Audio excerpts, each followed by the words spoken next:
Mga kaibigan, mga kababayan at mga kapatid, magandang gabi po sa inyong lahat.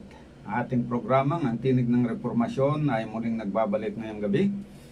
At ako po ang inyong lingkod ay bumabati sa inyo ng magandang gabi at nawa po ay kayong lahat ay nasa mabuting kalagayan, ligtas, lalo na sa sakit na COVID.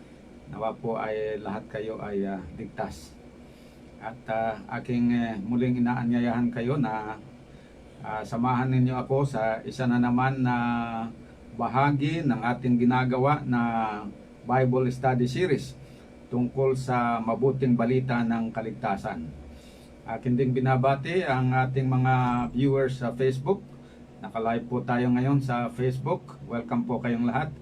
I hope na maayos ang ating talakayan ngayong gabi. Sa ating pagpapatuloy, tayo po ay sandaling manalangin. Dakilang Diyos sa kitaasan ng mga langit, ngayong gabi ay nagagalak kami sapagkat nagkaroon kami ng isa na naman na pagkakataon na pagsalusaluhan ng inyong mga banal na salita sa pag-aaral sa layunin na kami po ay dumating sa kaalaman ng katotohanan na siyang makapagliligtas sa amin at makapagpapalaya sa amin sa kasalanan, sa kapangyarihan ng mga demonyo at makapagpapalaya rin sa amin sa mga maling mga aral. Samahan niyo po kami ngayong gabi at bigyan kami ng makalangit na karunungan upang maintindihan namin ng lubusan ang paksa na aming pag-aaralan ngayong gabi. Patawarin mo kami sa aming mga kasalanan at mangyari nawa ang inyong kalooban. Ito ang aming dalangin sa pangalan ng Panginoong Jesus. Amen.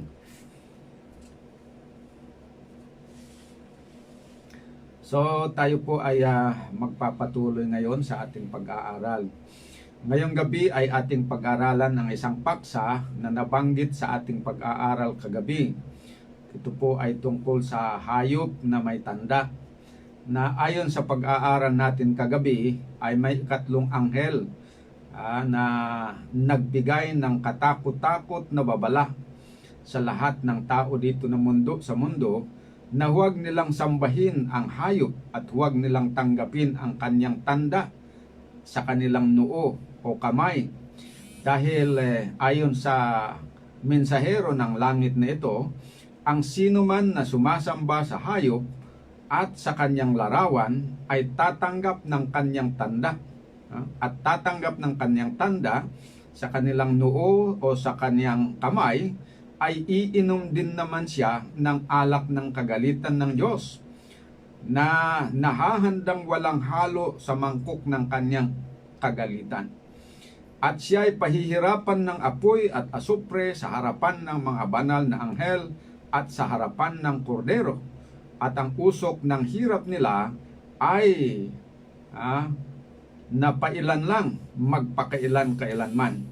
at sila'y walang kapahingahan araw at gabi. Wala daw sila pong kapahingahan sa araw at gabi.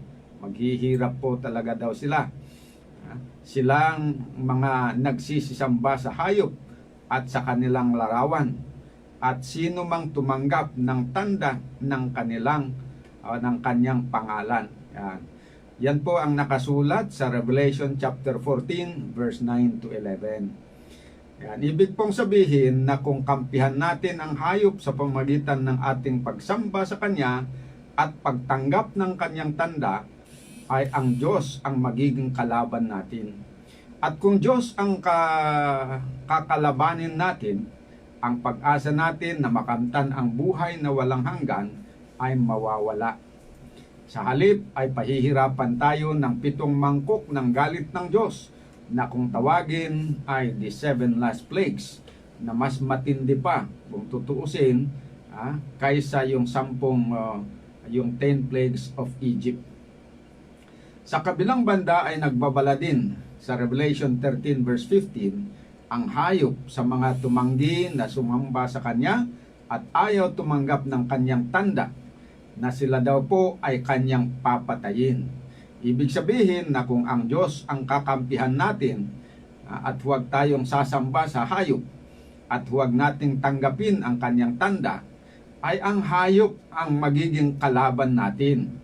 At siya ay nagbabanta na papahirapan niya tayo at papatayin. Ganon pa man ay mayroon tayong malaking advantage kung sa Diyos tayo kakampi. Kahit na tayo ay ipapatay ng hayop, ay malaking pa rin yun, advantage para sa atin. Bakit? Dahil sabi po ng Diyos sa Revelation 2 verse 10, meron po siyang pangako ditong maganda. Huwag mong katakutan ang mga bagay na iyong malapit ng tiisin. Narito malapit ng ilagay ng dyablo ang ilan sa inyo sa bilangguan, upang kayo'y masubok at magkaroon kayo ng kapighatiang 10 araw. Magtapat ka hanggang sa kamatayan at bibigyan kita ng putong ng buhay. Yan ang pangako ng Panginoon. Ito po ay nangyari na itong pangako doon sa history many years ago. Pero yung pangako niya sa mga tao noon na kung sila'y magtapat hanggang sa kamatayan ay kanyang bibigyan ng putong ng buhay, ay intact pa rin yun para sa atin ngayon. That promise is for all people sa lahat ng panahon na dumadanas ng pag-uusig. Ayan. So kung darating ang panahon na tayo po ay uusigin at papatayin, etong pangako ng Diyos na ito ay para sa atin.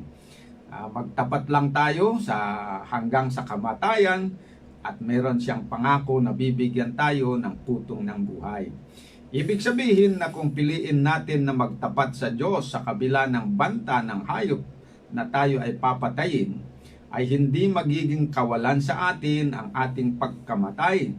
Dahil nangako ang Diyos na bibigyan niya tayo ng putong ng buhay. Ibig sabihin na hindi po tayo lugi, kundi panalo pa rin tayo sa panig ng Diyos. Bakit po? Dahil sabi ni Kristo sa John 11:25, ako ang pagkabuhay na mag-uli at ang kabuhayan, ang sumasampalataya sa akin, bagamat siya'y mamatay, gayon may mabubuhay siya. At ang sino mang nabubuhay at sumasampalataya sa akin ay hindi mamamatay magpakailanman. Yan po ang magandang balita doon. So hindi magiging kawalan sa atin kung tayo po ay mamatay dahil sa ating pagtatapat sa Panginoon. Dahil bubuhayin din naman tayo ng Panginoon. So yung buhay natin parang pagsamantala lang na matigil, pero ibabalik din ng Panginoon. Kaya't ang higit na dapat nating pakinggan ay ang babala ng ikatlong anghel sa Revelation 14 verse 9 to 11 na nabasa kanina. Babasahin ko ulit. Kung ang sino man ay sumamba sa hayop at sa kanyang larawan at tumanggap ng tanda sa kanyang noo o sa kanyang kamay, ay iinom din naman siya ng alak ng kagalitan ng Diyos. At siya ay pahihirapan ng apoy at asupre sa harapan ng mga banal na anghel at sa harapan ng kordero. At ang usok ng hirap nila ay papailan lang magpakailanman. At sila'y walang kapahingahan araw at gabi. Silang mga nagsisisamba sa hayop at sa kanyang larawan at sinumang tumanggap ng tanda ng kanyang pangalan.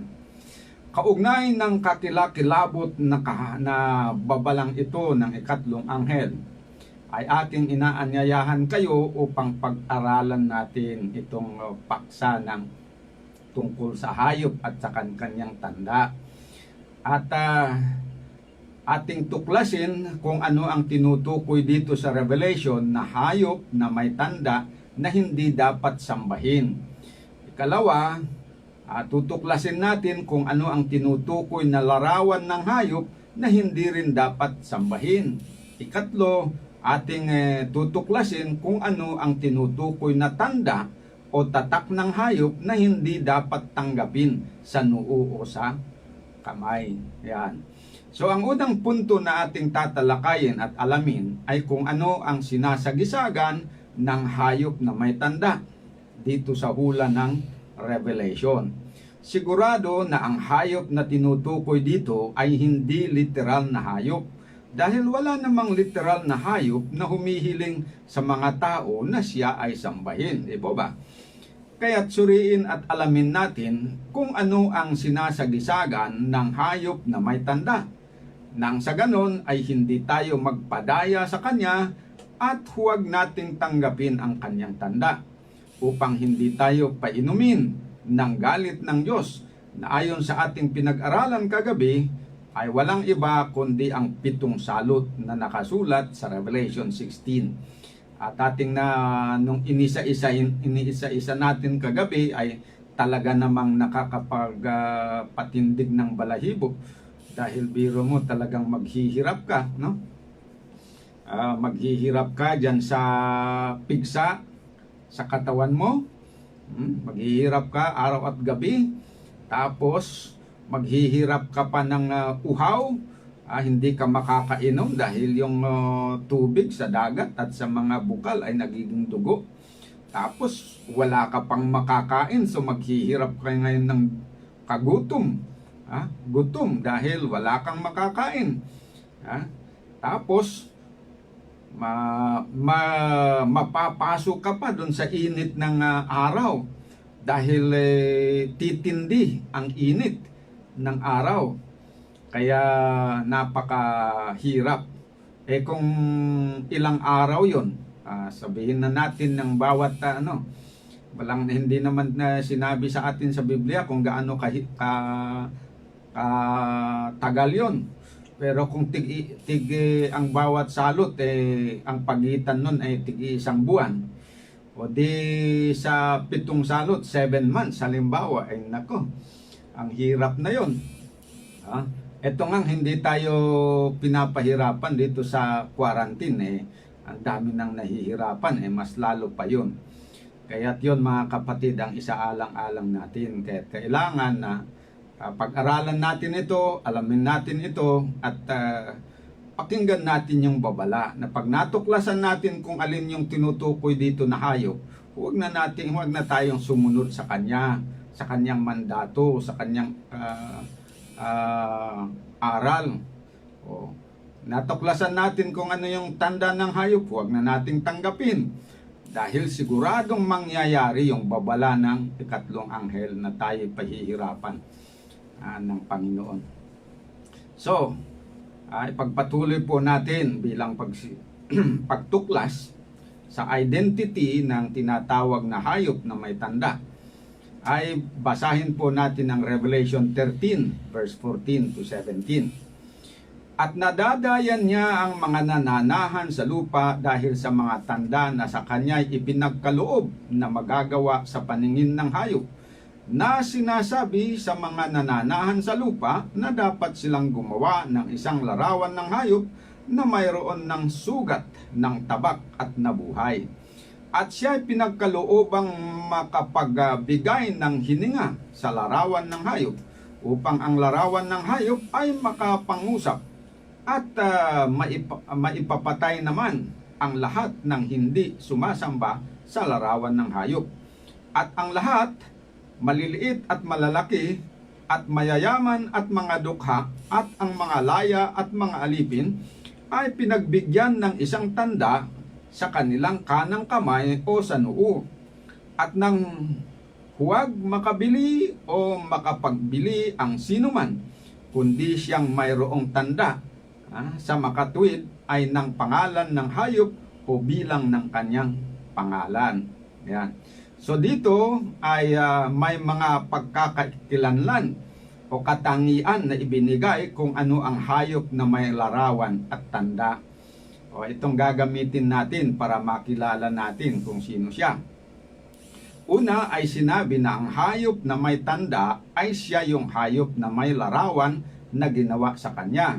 Ikalawa, siya rin yung hayop na nasugatan ngunit gumaling. Ikatlo, siya rin yung hayop na may bilang. Ikaapat, siya rin yung hayop na may tanda. O ibig sabihin, yung hayop na may larawan, yung hayop na may sugat at gumaling, yung hayop na may bilang, yung hayop na may tanda, yan iisang hayop yun. O, yun yung mga identification mark niya. Para sa iba pang impormasyon tungkol sa hayop na ito na may tanda, ay ating basahin ang Revelation 13 verse 1 to 3. Ganito ang ating mababasa. Pagkatapos ay nakita kong umahon sa dagat ang isang hayop na may 7 ulo at 10 sungay. May korona ang bawat sungay nito at sa bawat ulo ay nakasulat ang mga pangalang lumalapastangan sa Diyos o blasphemy sa English. Ang hayop ay parang leopardo. Ang mga paan nito ay tulad ng mga paan ng uso. At ang bibig ay parang bibig ng leon. Ibinigay ng dragon sa hayop ang kanyang sariling lakas, trono at malawak na kapangyarihan. Ang isa sa mga ulo ng hayop ay parang may sugat na nakamamatay, ngunit ito'y gumaling. Namangha ang buong daigdig sa nangyaring ito at nagsisunod sila sa hayop. Yan. So yan po yung yung hayop na tinutukoy dito na may tanda. Ito yung hayop dito na nakita sa pangitain ni John sa Revelation 13 verse 1 to 3 at hanggang sa 9, pero hindi pa natin binasa yun, pero hanggang sa 9 yun.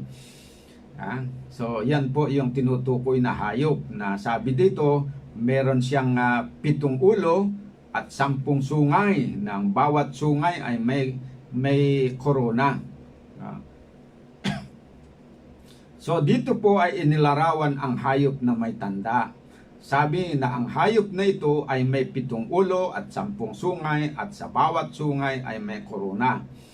At sabi ni John na isa sa mga ulo ng hayop ay parang may sugat na nakamamatay, ngunit ito'y gumaling. Yan, yung description niya diyan sa Revelation 13. At sa Revelation 13:14 ay sinabi na ang mga nananahan sa lupa ay dapat silang gumawa ng isang larawan ng hayop na mayroong sugat at tabak at nabuhay. Sugat ng tabak at nabuhay. Ibig sabihin na ang hayop na binanggit sa Revelation 13 verse 1 to 3 na may sugat na nakamamatay ngunit gumaling ay siya rin yung hayop na binanggit sa Revelation 13 verse 14 na may isang larawan at may tanda. So malinaw na ang pagkakasabi dito sa hula, kaya't hindi tayo dapat magkamali sa pagkakilala nito. Yan. So yung tinutukoy po doon na huwag sambahin na hayop at na may tanda ay yung hayop doon na nakita sa pangitain at isinulat ni John dito sa Revelation 13 verse 1 to 3. Ayan. Ang tandaan natin yon dahil napakahalaga po yan na maintindihan natin. Ang sunod ngayon na hakbang na ating gagawin ay alamin kung ano ang sinisimboluhan ng hayop na ito. Kasi sabi nga natin kanina, hindi pwedeng literal yan. Dahil hindi naman pwedeng magpapasimba sa mga tao ang isang literal na hayop. So, that must be a symbol for something else. Yan. So, ano kaya ang sinisimbolahan nito? Ito ngayon ang ating susunod na pag-aaralan. Kapag nalaman natin kung ano ang sinisimboluhan ng hayop na may tanda, na nasugatan, ngunit siya ay gumaling, ay madali na nating malaman kung ano ang tanda ng hayop na hindi natin dapat natanggapin. Kasi kung dito sa Bible, wala namang sinasabi na ito ang tanda niya. So ang solusyon diyan para malaman natin kung ano yung tanda ng hayop is i-identify natin kung ano yung sinisimbolahan ng hayop na ito. At yan, pag na-identify na natin kung ano yung hayop na yan, tatanungin natin kung ano ang tanda nila. Pag meron silang sinabi na ito ang tanda namin, di alam na natin kung ano ang kanilang tanda. Ganyan po mga kapatid. At upang malaman natin kung ano ang sinisimbolahan ng hayop na may tanda, kailangang pag-aralan natin ang mga mahahalagang katangian ng hayop na binanggit sa hula. Pagkatapos ay punta tayo sa kasaysayan, sa history ng mundo upang hanapin natin ang katuparan nito. Okay. Kung tayo ay makasumpong ng isang kapangyarihan o pamahalaan na nakaganap sa lahat ng katangian ng hayop dito na binanggit sa hula, ibig sabihin na sigurado tayo na ang pamahalaan o gobyerno na ito ang sinisimboluhan ng hayop. Malinaw po ba sa inyo yun? Ang pinupunto natin. Okay, pag-aralan natin yung description ng hayop dito na nakahula. Pagkatapos, pupunta tayo doon sa sa kasaysayan sa mundo at hahanap tayo ng kung merong kapangyarihan diyan ang gobyerno o kaya gobyerno na nag-exist dito sa mundo na mas makikita natin yung katangian sa kanya na yung ayon doon sa sinasabi sa hula ay di matitiyak natin na yun na nga yun na yung sinisimboluhan ng hayop na ito. So ma-identify na natin. So ang tanong, ano-ano ang mga katangian ng hayop na may tanda ayon sa hula? Simulan po natin. Ang unang katangian kaya ang unang pagkakakilanlan ay mababasa natin dito sa Revelation chapter 13 verse 2. Ayan. Kasi ito na nga yung hayop dito sa Revelation 13 na may 7 ulo, tapos 10 na sungay. Ayan. 10 sungay. Tapos may corona sa bawat sungay. Ayan po, basahin natin Ang hayop na parang leopardo, ang mga paa nito'y tulad ng mga paa ng uso, at ang bibig ay parang bibig ng leon. Ibinigay ng dragon sa hayop ang kanyang sariling lakas, trono, at malawak na kapangyarihan. So yan po ang tandaan natin yung third dito.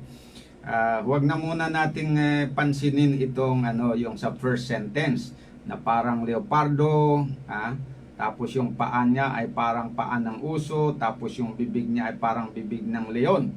Dito tayo mag-focus dito sa isang magandang katangian na sabi dito, ibinigay ng dragon sa hayop ang kanyang sariling lakas, trono at malawak na kapangyarihan. Sinabi ng Biblia tungkol sa hayop na may tanda na yan nga, ibinigay ng dragon sa kanya ang trono. Okay. Ano ang ibig sabihin nito? Ibig sabihin na ang hayop ay sumasagisag sa isang kaharian, pamahalaan o gobyerno. Bakit? Sapagkat siya ay binigyan ng trono at malawak na kapangyarihan. So, pagka kasi pinag-uusapan ay trono, alam na natin na where there is a throne, there is a government. Ayan. Because a throne implies a government, the existence of the government. There can be no throne without a government. Tandaan po natin yan. So, yan po ang unang punto na dapat nating tandaan. Hindi po literal ang hayop na ito dahil tulad ng sinabi ko kanina, wala namang trono at kapangyarihan ang literal na hayop. At hindi humihingi ng pagsamba sa mga tao ang literal na hayop.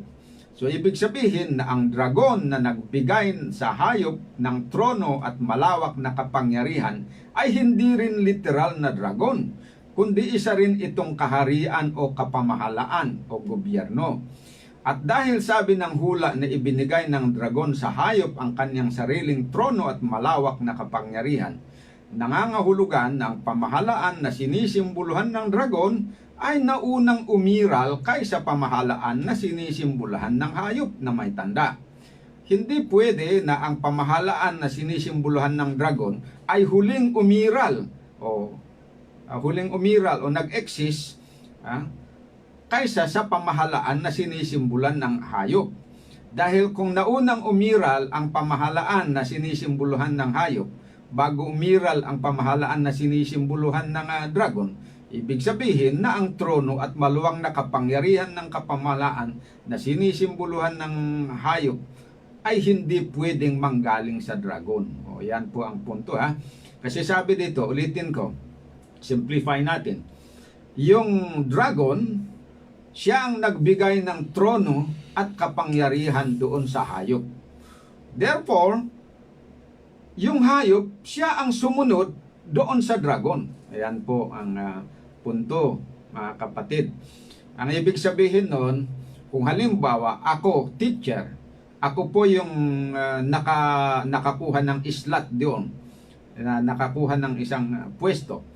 Okay, pagkatapos yung pwesto ko ay ibinigay ko doon sa isa. Sa isa, yung pwesto ko na yon, yung opisina ko, ibinigay ko doon sa isa na teacher.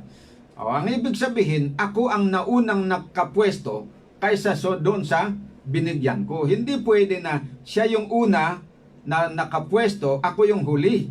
Ay, hindi pwede yon.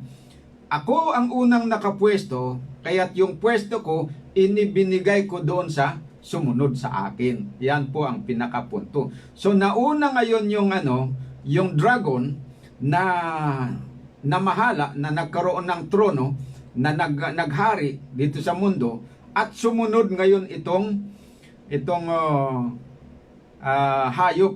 Pero yung trono ng hayop, siya pa rin yung trono ng dragon. Ayan ang punto doon. Okay. So sabi ko kanina na ang dragon at ang hayop ay hindi pwedeng literal na mga hayop, kundi simbolo lamang ng pamahalaan dahil sinasabi ng hula na sila ay may trono at may malawak na kapangyarihan. Ang tanong, mayroon ba tayong biblical support ng hayop sa hula ay sumisimbolo sa kaharian o kapamahalaan? Baka naman yan ay haka-haka lang. Hindi po, mga kapatid. Basahin po natin ang aklat ni Propeta Daniel dito sa Daniel 7 verse 23. Si Daniel po ay nakakita sa pangitain ng apat na kaharian. Hindi niya naintindihan kaya may nagpaliwanag sa kanya na tagalangit. At ganito po ang sabi ng verse 23. Ganito ang sabi niya, yung nagpapaliwanag ng meaning nun ng pinapaliwanag kasi ng mensahero ng langit, yung meaning ng pangitain ni Daniel na apat na hayop. Ang sabi, ang ikaapat na hayop ay magiging ikaapat na kaharian sa ibabaw ng lupa, na magiging kaiba sa lahat ng kaharian at sasakmalin ang buong lupa at yuyurakan at pagluluray-lurayin. Yan. So, malinaw dito na yung hayop pala sa hula ay kumakatawan o sumasagisag, sumisimbolo sa kaharian. Yan. So, tandaan na ninyo yan, mga minamahal na mga kapitid, pagka nag-aaral tayo sa hula, kapag sinabi na nakakita ang propeta ng isang hayop sa pangitain, okay, at yon ay sumisimbolo sa pamahalaan o kaharian. Yan. So hindi po tayo pinabayaan ng Diyos upang basta hulaan na lamang kung ano ang sinasagisagan ng hayop, kundi ibinigay niya ang kahulugan ng hayop sa hula upang hindi na tayo magsisipang hula. Dahil kung ang Diyos ay hayaan tayo na magsipang hula kung ano ang sinisimboluhan ng hayop, ay tiyak na magkakaiba ang ating pakahulugan. Sabihin ng isa na ang hayop ay kumakatawan sa gobyerno. Sabi ng iba na ang hayop ay kumakatawan sa isang kumpanya. Ang hayop ay kumakatawan sa organisasyon na ito. Ay di magkakaproblema na tayo. Kaya mabuti na lang ang Panginoon nagbigay na siya ng interpretation standard kung paano natin i-interpret ang hayop sa hula. Kaya't wala pong kaduda-duda na ang hayop na may tanda sa hula ng Revelation 13 ay sumisimbolo sa isang kaharian o pamahalaan o gobyerno na umiral dito sa mundo. Ibig sabihin na ang dragon na nagbigay ng kanyang trono sa hayop ay sumisimbolo din sa isang pamahalaan na umiral din dito sa mundo. Meaning na dalawang nakahulang pamahalaan ang ating tinitingnan dito. Ang pamahalaan na sinisimboluhan ng dragon at ang pamahalaan na sinisimboluhan ng hayop na may tanda. Ngunit tandaan natin ang sabi ng hula ng pamahalaan na sinisimboluhan ng dragon ay naunang umiral dito sa mundo at ito ay sinundan ng isa pang pamahalaan na sinisimboluhan ng hayop na may tanda. Huwag din natin kalimutan na ang trono at malawak na kapangyarihan ng pamahalaan ng hayop na may tanda ay galing sa pamahalaan ng dragon. Yan, tandaan niyo po yan mga kapatid. Kaya't ang susunod na hakbang na ating gagawin ay alamin natin kung ano ang pamahalaan na sumisimbolo sa dragon. Okay, kasi na-clear na tayo na yung palang hayop kumakatawan sa pamahalaan o sumisimbolo sa pamahalaan. Yung dragon sumisimbolo din sa pamahalaan. So dalawang pamahalaan. Nauna yung dragon, sumunod ngayon ito yung hayop na bilang successor ng dragon. Bakit successor? Kasi siya ang kumuha din sa trono ng dragon. Yan. So, kaya't ang susundin natin ngayon na tutuklasin is anong pamahalaan ngayon ang sinisimboluhan nitong dragon at ang hayop.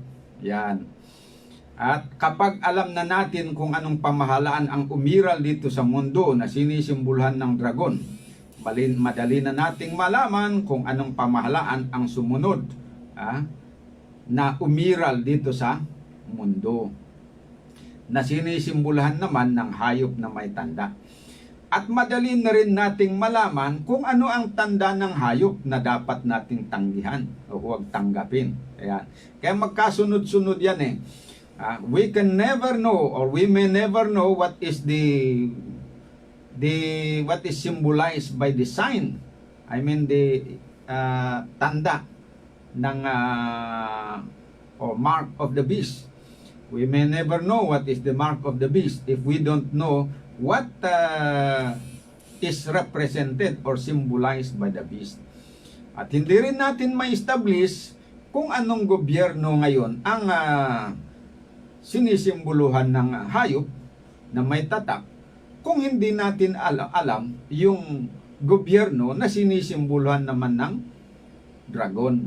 Yan po yung logic dyan. Kaya dito tayo magsimula sa dragon. Tuklasin natin kung ano ang anong gobyerno ang sinisimboluhan ng dragon na ito na umiral dito sa mundo. At upang malaman natin ang pamahalaan na sinisimboluhan ng dragon na nagbigay ng kanyang trono at kapangyarihan sa hayop na sumunod sa kanya, ay basahin natin, mag-atras tayo dito sa Revelation 12 verse 1 to 5. Nakita nyo yung nandun kasi na sinimulan natin yung babala ng third angel sa Revelation 14. Para malaman natin yung hayop na binabanggit doon, umatras tayo doon sa chapter 13. Ngayon, doon sa chapter 13, doon natin nakita na nandun pala dinescribe yung hayop na may tatak.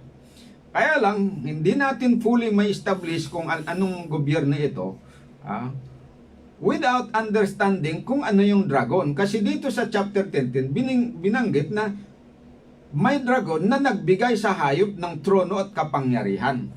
Ngayon, para malaman naman natin yung identity ng dragon, umatras ulit tayo dito sa chapter 12. At dito naman natin mababasa yung tungkol sa dragon. Basahin natin.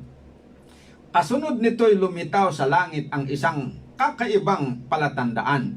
Isang babaeng nadaramtan ng araw at nakatungtong sa buwan. At ang ulo'y may koronang binubuo ng 12 bituin. Malapit na siyang manganak, kaya't napapasigaw siya dahil sa matinding hirap. Isa pang palatandaan ang lumitaw sa langit. Isang napakalaking pulang dragon. Ito'y may 7 ulo at 10 sungay at may korona ang bawat ulo. O tandaan ninyo ito Itong dragon na ito, parehas lang may kahawig na kahawig nung hayop na nandun sa chapter 13. Kasi pareho sila, yung dragon dito sa chapter 12 ay meron din siyang 7 ulo. Yung hayop doon sa chapter 13, 7 rin ang ulo. Diba? Tapos, yung dragon na ito, meron 10 sungay. Yung hayop doon sa 13, may 10 sungay din. At yung dragon na ito, bawat sungay niya ay may korona. Yung hayop din sa chapter 13, bawat sungay ay may korona din. So makikita niyo yung pagkahawig, halos parehas. Kaya lang ito tinawag na pulang dragon. Pero yun hindi tinawag na dragon. Hindi rin binigay kung ano yung kulay. Okay. So, ayan yung palatandaan. Isa pang palatandaan ang lumitaw sa langit, isang ayun, nabasa natin. Okay, verse 4. Kinaladkad ng kanyang buntot ang ikatlong bahagi ng mga bituin sa langit at inihagis ang mga iyon sa lupa. Pagkatapos tumayo ang dragon sa paanan ng babaeng malapit ng manganak upang lamunin ang lalaking sanggol na sa sandaling ito'y isilang.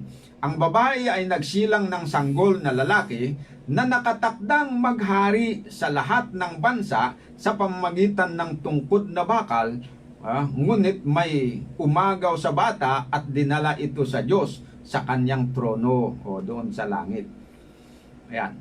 Ngayon, para ma-establish natin kung ano itong dragon, ang identity ng dragon ito, ay dito tayo mag-focus sa verse 5 kasi nandito yung susi para maintindihan natin na yung dragon meron ditong sinasabi na babae na nagsilang ng sanggol na lalaki, na yung sanggol na lalaki na ito ay nakatakdang maghari sa lahat ng bansa sa pamamagitan ng tungkod na bakal.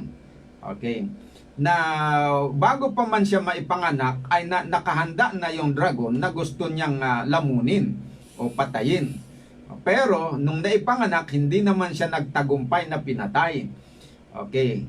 Ang resulta dito ay umakyat siya sa trono ng Diyos. Kasi hindi nga nagtagumpay itong dragon na patayin itong lalaki na sanggol na naipanganak ng babae na nakatakdang maghari sa lahat ng bansa. So, ito po yung pinakasusi. Ang dragon na nagbigay ng kanyang trono at kapangyarihan sa hayop na may tanda ay ang kaharian na umiral noon at handang lamunin ang nakahulang lalaking sanggol na isinilang at pagkatapos ay inagaw at dinala sa Diyos sa langit. Ang nakahulang lalaking sanggol na nakatakdang maghari sa lahat ng bansa sa pamamagitan ng tungkod na bakal ay walang iba kundi si Panginoong Hesukristo. Yan. Pag nakita natin ito, napatunayan natin na ito palang lalaking sanggol na ipananganak ay ito si Hesukristo. Ito ang magbibigay linaw sa atin kung ano ngayon yung kung anong pamahalaan ang umiral sa panahon na siya na ipanganak na handa siyang patayin. Oh, yon. Yun po ang pinakasusi dyan. So paano natin malaman na si Jesus nga yung tinutukoy dito na lalaki na sanggol na nakatakda na maghari sa lahat ng bansa sa pamagitan ng tungkod na bakal? Basahin po natin dito sa Revelation 19 verse 15 and 16. Biblia din po ang magpaliwanag. May matalim na tabak na lumabas sa kanyang bibig na gagamitin niyang panglupig sa mga bansa. Maghahari siya sa mga ito sa pamamagitan ng tungkod na bakal. O nakita nyo na, nandito na yung susi. Nandito yung lalaki na sabi maghahari siya sa mga ito sa pamamagitan ng tungkod na bakal. At paaagusin mula sa pisaan ng ubas ang alak ng galit ng Diyos na makapangyarihan sa lahat. Nakasulat sa kanyang kasuotan at sa kanyang hita ang ganitong pangalan: Hari ng mga hari at Panginoon ng mga Panginoon. So ito po ang lalaking maghahari sa pamamagitan ng tungkod na bakal. Kung ating titignan ang paglalarawan ng Biblia dito sa Revelation chapter 19 sa lalaking ito, ay walang kaduda-duda na siya ang si Panginoong Hesukristo. Tungkol sa kanya na maghahari sa mga bansa sa pamamagitan ng tungkod na bakal ay ganito ang ating mababasa. Okay, for more information, para ma-identify natin, basahin natin ang Revelation 19 verse 11 and 12. Kasi ang binasa natin yan kanina is 15 and 16. Mag-backward lang muna tayo. At dito tayo sa 11 and 12. Pagkaraan nito'y nabuksan ang langit at nakita ko ang isang kabayong puti. Ang sakay nito'y tinawag na tapat at totoo, sapagkat matuwid siyang humatol at makipagdigma. Parang nagliliyab na apoy ang kanyang mga mata, at sa kanyang ulo ay mayroong maraming korona. Nakasulat sa kanya ang isang pangalan niya na siya lamang ang nakakaalam ng kahulugan.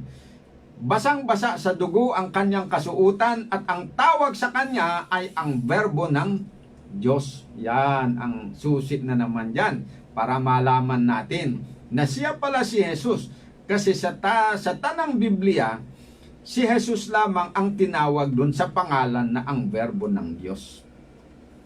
So, ibig sabihin na ang lalaking sanggol na nakahula na gustong patayin ng dragon nung siya ay maipanganak at itong lalaki na ito ay natakatakdang maghari sa mga bansa sa pamamagitan ng tungkod na bakal at tinawag sa pangalan na ang berbo ng Diyos ay walang iba kundi si Panginoong Hesukristo, ang berbo na sumasa Diyos sa pasimula at siya ay Diyos tulad ng Diyos Ama. Ganito ang mababasa natin sa paglilinaw ni Apostle John sa John 1 verse 1 and 14. Nang pasimulay siya ang berbo at ang berbo ay sumasa Diyos at ang berbo ay Diyos. At nagkatawang tao ang berbo at tumahan sa gitna natin.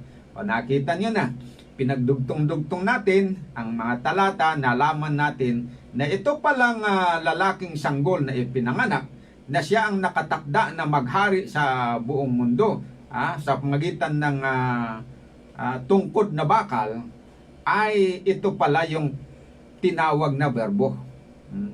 At yung berbo na ito pala yung sumasa Diyos sa pasimula. At siya ay Diyos din kagaya ng Ama. At siya ang lumalang pala sa lahat ng bagay.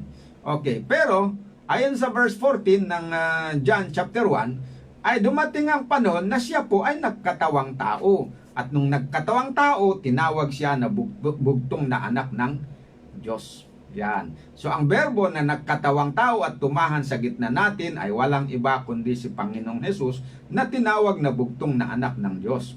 Siya yung ipinakita kay John sa pangitain na nakasakay sa puting kabayo na basang-basa sa dugo ng kanyang kasuotan at ang tawag sa kanya ay ang berbo ng Diyos.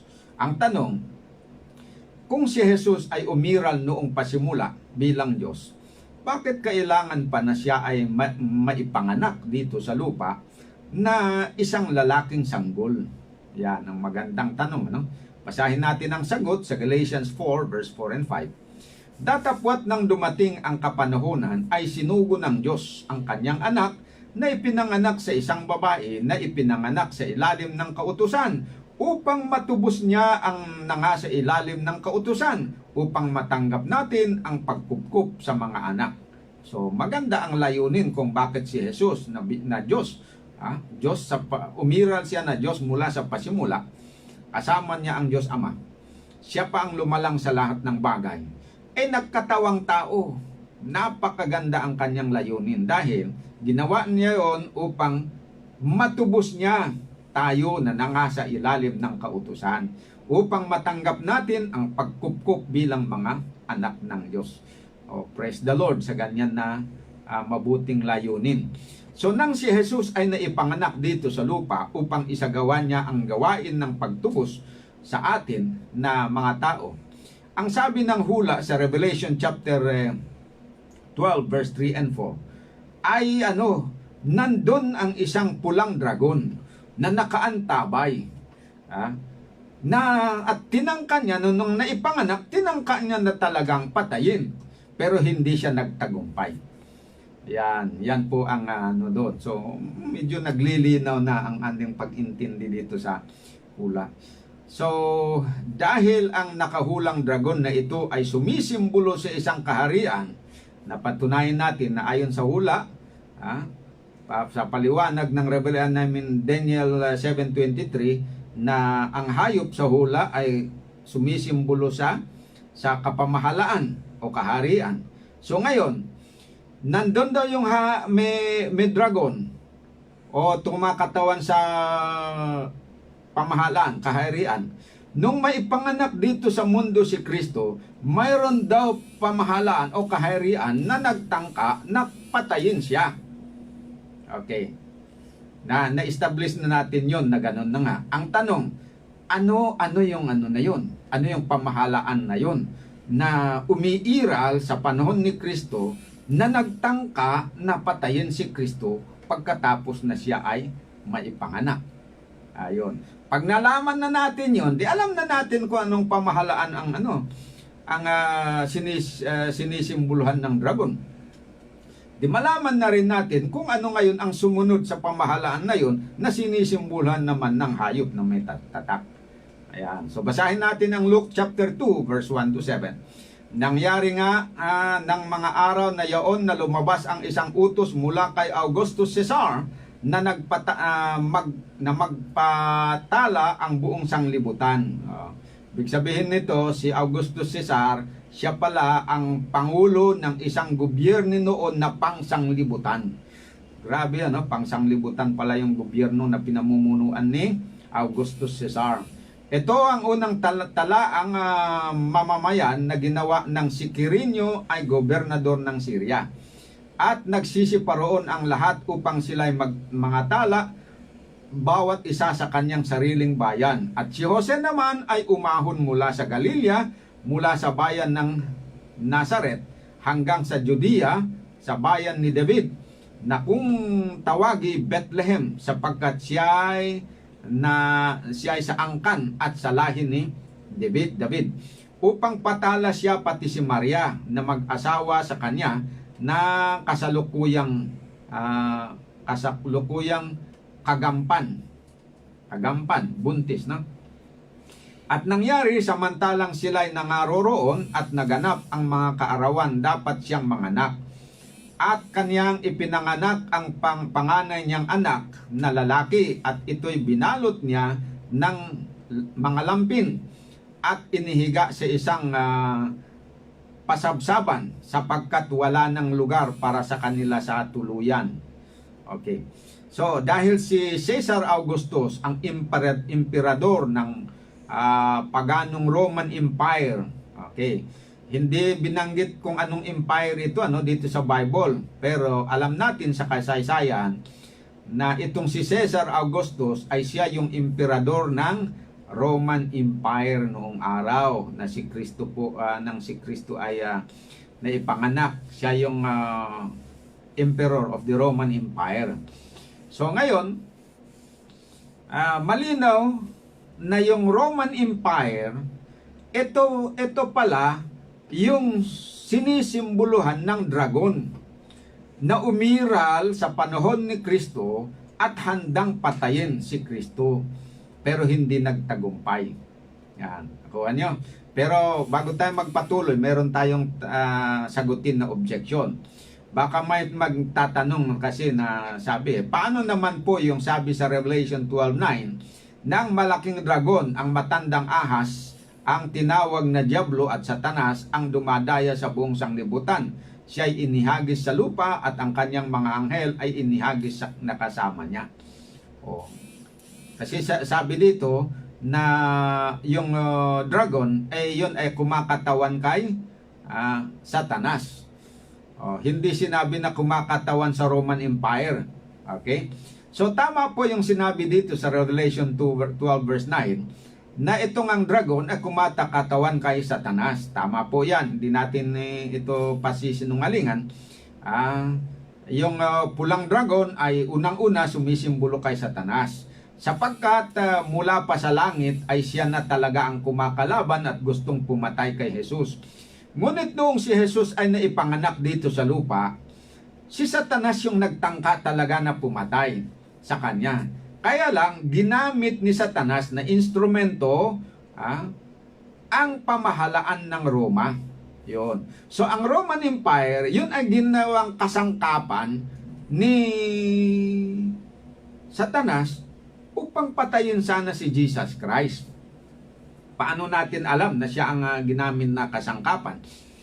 Kasi, kung basahin natin ang Matthew chapter 2 verse 16, makikita natin na itong si Herodes, na isang opisyal ng Roman Empire na naka-assign doon sa Judea, siya ay nagalit at nag-utos na ipapatay ang lahat ng mga sanggol na lalaki na nasa Bethlehem at sa buong palibot nito mula sa gulang na 2 taon hanggang sa pababa, sa layunin na si Jesus ay mamatay. Kasi alam natin yung nangyari na meron kasing dumating noon nung naipanganak si Jesus, may dumating na 3 hari na naghahanap na meron daw na ipanganak na hari. O nalaman yun ni Herodes at sabi niya, hindi namin alam na may ganun pala. Pero sabi nitong 3 hari na sila po ay nakita nila yung yung tanda, yung between, na yun ang tanda daw na siya na ipanganak. So sabi niya sa kanila na sige, puntahan nyo, hanapin nyo, at pag nakita nyo, i-report nyo sa akin at ako ay magsambahin ko rin siya. Ngayon, nasumpungan naman nitong 3 magi na ito, na 3 hari, at sinambangan nila, nagbigay sila ng kanilang mga regalo. Pagkatapos, nung babalik sana sila doon kay Herodes, ay may anghel na nagpakita sa kanila sa pamamagitan ng panaginip na huwag kayong babalik dyan dahil mandaraya yung tao na yon. Gusto lang niya na malaman para patayin itong bata. Kaya huwag kayong mag-report, umuwi na lang kayo, dumaan kayo sa ibang daan. So ganun ang ginawa nila.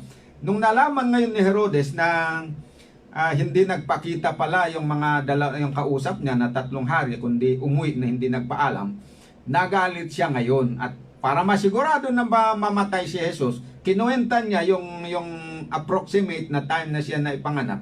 Kaya sabi niya, mula ng 2 years old pababa, lahat ng bata na 2 years old pababa, patayin yung lahat. Kasi hindi naman nila malaman kung sino yung Kristo na yun eh. Wala namang tatak na ito yung batang hari. So para bang panigurado, pinapatay niya lahat ng mga bata. Pero gumawa ang Panginoon ng paraan na hindi siya namatay. Kasi tumakas sila papunta sa Egypt. Bago pa dumating yung mga sundalo ng Roma. So nakita natin dito na bagamat sa likuran nito ay si Satanas yung nagpanukala, pero si Herodes yung nagbigay ng utos na ipapatay siya. At sino naman yung pumunta doon sa Bethlehem at pumatay sa mga bata? Mga Roman soldiers. Kaya first application ng sinisimboluhan ng dragon ay si Satanas. And second is ang Roman Empire. Yan. So, malinaw na po, naintindihan na po natin na ito palang dragon na nakahula dyan sa Revelation chapter 12 ay sumisimbolo sa Pagan Roman Empire. Ngayon ang sunod natin tuklasin, ngayon at alam na natin yon. Ano naman ang sumisimbolo dito sa hayop na may tanda na tumanggap ng trono mula dito sa dragon o mula sa Roman Empire? Ayan, ito po ang ating isusunod ngayon na tatalakayin o kaya aalamin kung ano ito. Ayan. Ang kasaysayan, kung pag-aralan natin ang kasaysayan mga kapatid, ito ang magpapatutuo na ang sumunod doon sa Roman Empire na naghari dito sa mundo ay yung tinatawag na Papal Roman Empire. So pagan Rome, yung mga Caesars, mga pagano kasi yan, yung mga Caesars, Caesar Augustus, Julius Caesar, ganyan. Mga pagano yon. Pero nung dumating ang point na sila po ay magpapaalam, yung aalis na sila doon sa trono, yung trono na ito ay inilipat nila. Yung pamamahala, yung kapangyarihan na to rule the empire, they transferred it to the Pope of Rome. Yan ang nangyari po. Kaya sabi dito, when the great pagan Roman Empire came to the point where he was willing to give up the seat of government in the city of Rome, he turned it over to the Pope, the head of the Roman Catholic Church. Thus it was that the power that succeeded the old Roman Empire was Papal Rome, under the reign of the popes who ruled the world from the throne formerly occupied by the Caesars. Merong isang author dito si J. Gamliel.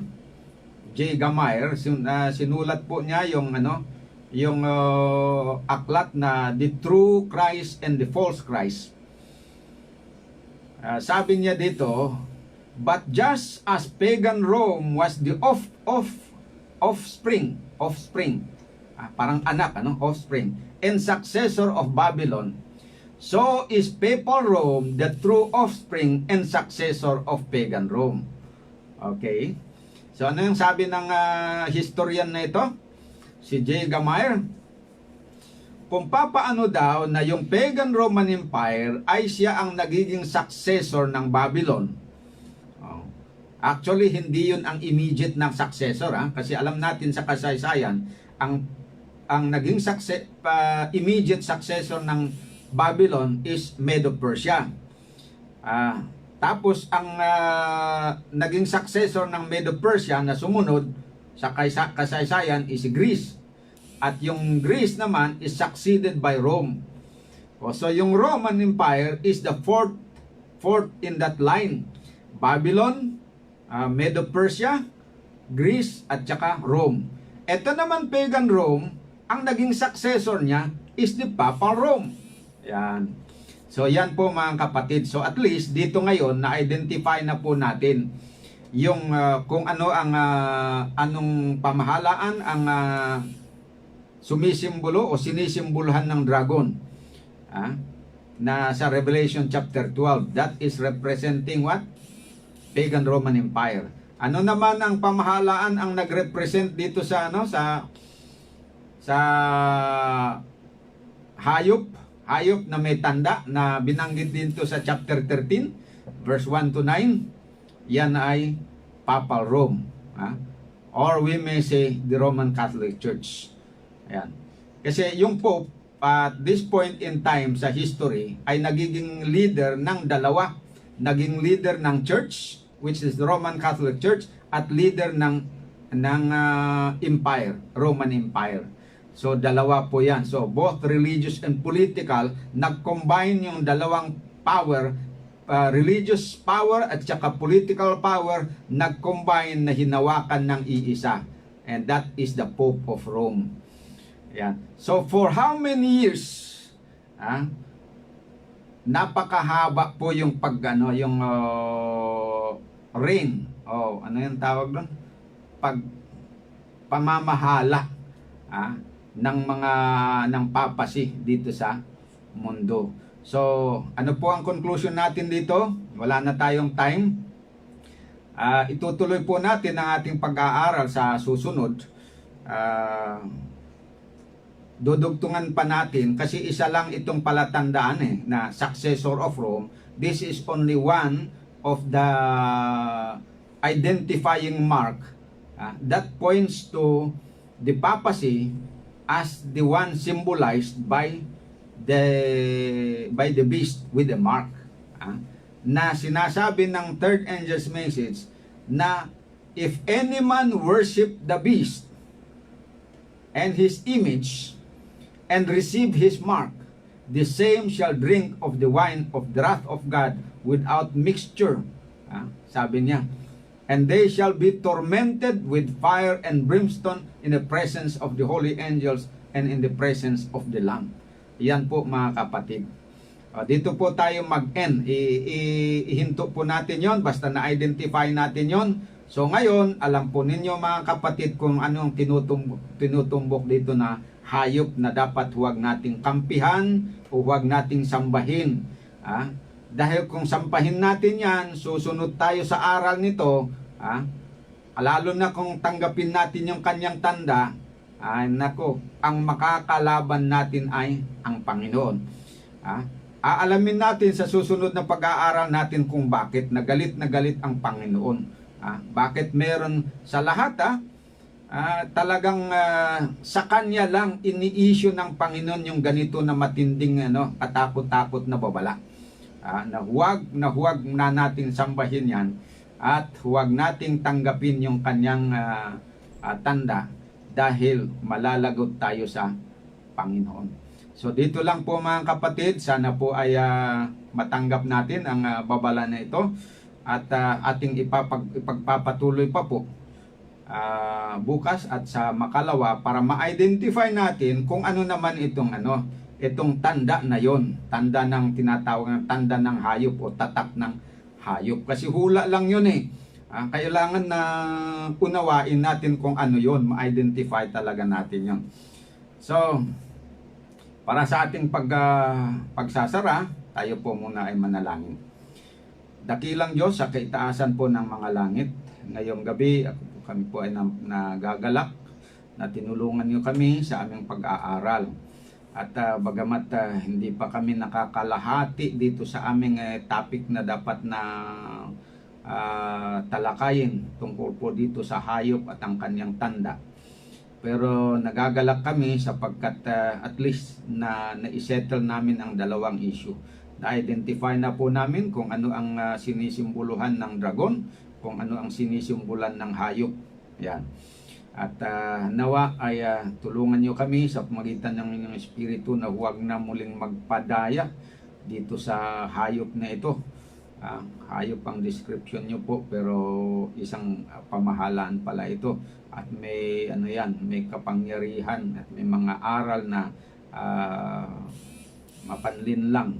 Sana huwag kaming madaya na sumunod sa kanyang mga aral nang sa ganun ay hindi kami magiging kalaban din ninyo. Ito po ang aking dalangin para sa aking sarili, sa aking mga pamilya, mga kamag-anak, mga kapatid sa iglesia, at sa lahat po ng mga kaibigan at mga suki naming tagapakinig. Tulungan niyo po sila na sana hindi sila magpalin lang dito sa hayop na ito o sa pamahalaan na inyong ipinahayag sa inyong hula na bilang isang hayop.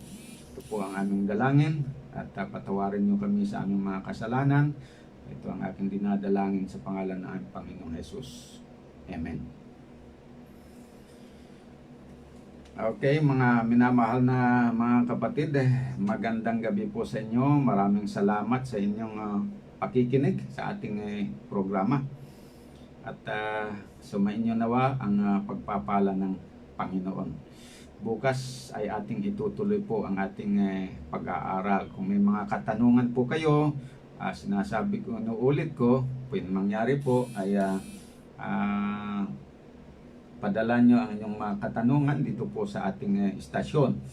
Sa numero 0936-342-9428. Ulitin ko po,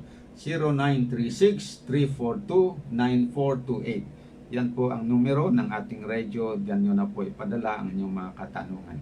Magandang gabi po sa inyong lahat. God bless you all.